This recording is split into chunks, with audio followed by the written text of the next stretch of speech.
اہم ترین رشتہ ہے خامد اور بیوی. وَمِنْ آيَاتِهِ ان خلق لکم من انفسکم ازواجا لتسکنوا الیہا. میرا اللہ کہہ رہا ہے میری بہت بڑی نشانی ہے میں نے خامد اور بیوی کا رشتہ بنایا. ماں باپ کا رشتہ بہت مقدس ہے، اس کو نشانی نہیں بتایا.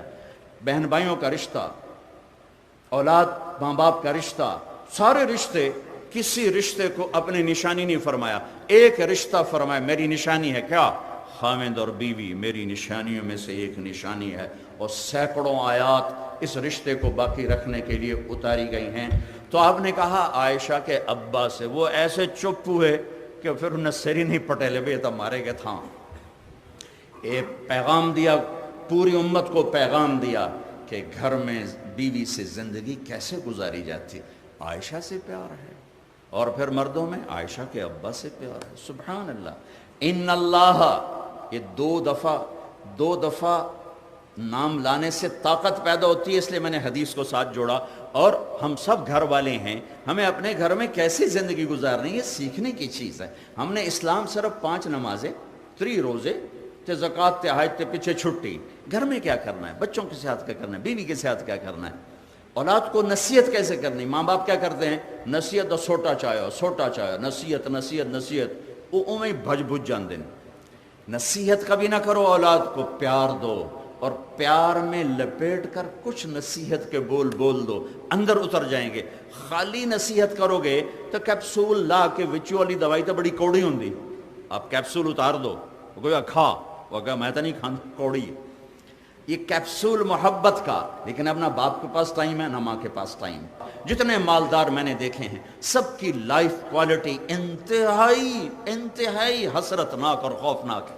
انہیں فرصتی کوئی نہیں. لعنت ہے اس کاروبار پر، اور لعنت ہے اس پیسے پر جو نہ بچے کا چھوڑے نہ بیوی کا. چلو اپنے آپ کا تو چھوڑ، تو اگر میرا نہیں بنتا نہ بن. ارے پاگل، اپنا تو بن. وہ اپنے بھی نہیں رہ گیا تو اس دولت کو کیا کرنا ہے، ان ڈگریوں عہدوں کو کیا کرنا ہے، جس نے مجھے اللہ بھلا دیا، اللہ کا نبی بھلا دیا، رشتے بھلا دیے، ناطے توڑوا دیے. ان اللہ و ملائکتہ، واہ، اللہ اور اللہ کے فرشتے، اور اللہ کے 2 دفعہ، اور اللہ کے فرشتے. ہاں میرے نبی، آپ نے میری تعریف کی ہے، میں آپ کی تعریف کر کے دکھاؤں گا، اور ساری دنیا کو اس پہ لگاؤں گا. کیسے لگاؤں گا؟ پہلے خود شروع کروں گا، پھر فرشتوں سے کہوں گا، پھر آپ کی امت سے کہوں گا. ان اللہ وملائکتہ، اللہ اور اللہ کے فرشتے، یصلون علی النبی، اس عظیم الشان نبی پر درود و سلام پیش کرتے ہیں. یا ایہا الذین آمنوا، اے ایمان والو، صلو علیہ وسلموا تسلیما، تم بھی شروع ہو جاؤ اس محبوب نبی پر سلام بھی بھیجو، صلاۃ بھی بھیجو. کسی امت کو حکم نہیں دیا کہ اپنے نبی پہ درود بھیجو. موسیٰ علیہ السلام بڑے نبی ہیں، ابراہیم علیہ السلام بڑے نبی ہیں، نوح علیہ السلام بڑے نبی ہیں، عیسیٰ علیہ السلام، یہ 4 بڑے نبی ہیں. ان کی امتوں کو نہیں کہا اپنے نبی پہ درود پڑھو. ہمیں کہا کہ میں رب ہو کر درود پڑھتا ہوں، میرے فرشتے پڑھتے ہیں، تم بھی پڑھو. ایک یصلون کا ایک خوبصورت مطلب آپ کو بتاؤں. یصلون کا جو ڈائی ہے، یفعلون، یفعل، یفعل، یہ ڈائی ہے، اس میں لفظ ڈھلتا ہے. جو لفظ یفعل، یفعل کی ڈائی میں ڈھلتا ہے، اس میں تکرار کا مطلب پایا جاتا ہے. بار بار یہ اس میں مطلب پایا جاتا ہے. صلی فعل، یصلی یفعل، یصلون یفعلون. میرا اللہ کہہ رہا ہے کہ میں اور میرے فرشتے اس عظیم الشان نبی پر درود پڑھتے ہیں، اور پڑھتے رہتے ہیں، اور پڑھتے رہیں گے. صرف پڑھتے ہیں نہیں ہے، اس لیے میں نے کہا یہ ڈائی ہے، فعل یفعل، اس میں جو لفظ آئے گا اس میں تکرار کا معنی آئے گا. لہٰذا اے ایمان والو، صلو، فعلو، وہی لفظ پھر آیا کہ تم بھی بار بار اپنے نبی پر درود پڑھتے رہو. ایک دور آئے گا ہم ایمان والے مر جائیں گے اور صرف دنیا کافروں سے بھر جائے گی. پھر اللہ اور اللہ کے فرشتے یصلون کے لفظ کا تقاضا ہے، وہ پڑھ رہے ہوں گے.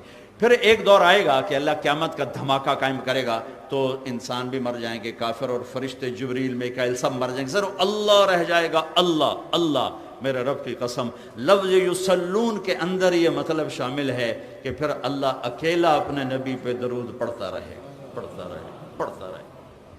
آہا، آپ وہ جنت بنا سکتے ہیں جو کوئی بھی نہیں بنا سکتا۔ میں نے شروع میں جو بات شروع کی تھی کہ ایک وی آئی پی جنت فردوس، اس میں ایک وی آئی پی جنت ہے، وی آئی پی میں وی آئی پی جنت ہے۔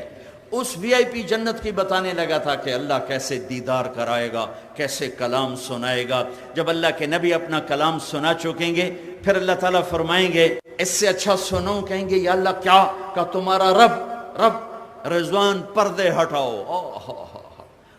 ایسے پردے ہٹیں اور اللہ سامنے آئیں گے۔ اب اللہ قرآن پڑھیں گے، اپنا قرآن پڑھیں گے۔ اچھا، پہلے جو آواز چل رہی تھی جنت کی لڑکیاں، داؤد علیہ السلام، محمد مصطفیٰ صلی اللہ تعالی علیہ وسلم، تو ساتھ جنت کا ساز چل رہا تھا، ساز۔ لیکن جب اللہ اپنا کلام سنائیں گے اس کو ساز کی ضرورت نہیں، ساز سہارا دیتا ہے، سہارا ضرورت نہیں، لہذا سارے ساز آواز خاموش۔ پہلے آپ صرف کانوں کے سسٹم سے سن رہے تھے اور آپ مست ہو رہے تھے، آپ جنت بھول رہے تھے، اللہ کے نبی کی سن کر اپنا آپ بھول رہے تھے۔ لیکن جب اللہ سامنے آئے گا اور اپنا کلام سنائے گا تو آپ کے جسم میں جتنے سیل ہیں ہر سیل کا کان والا سسٹم اللہ آن کر دے گا اور 10 کھرب سیلز سے آپ اللہ کی آواز اپنی روح میں اترتا محسوس فرمائیں گے۔ اور جب اللہ کی آواز روح میں اترے گی پھر کچھ یاد نہیں رہے گا، کچھ نہ تمنا نہ طلب۔ جب اللہ تعالیٰ خاموش ہوں گے تو کہیں گے یا اللہ مہربانی کر، زدنا۔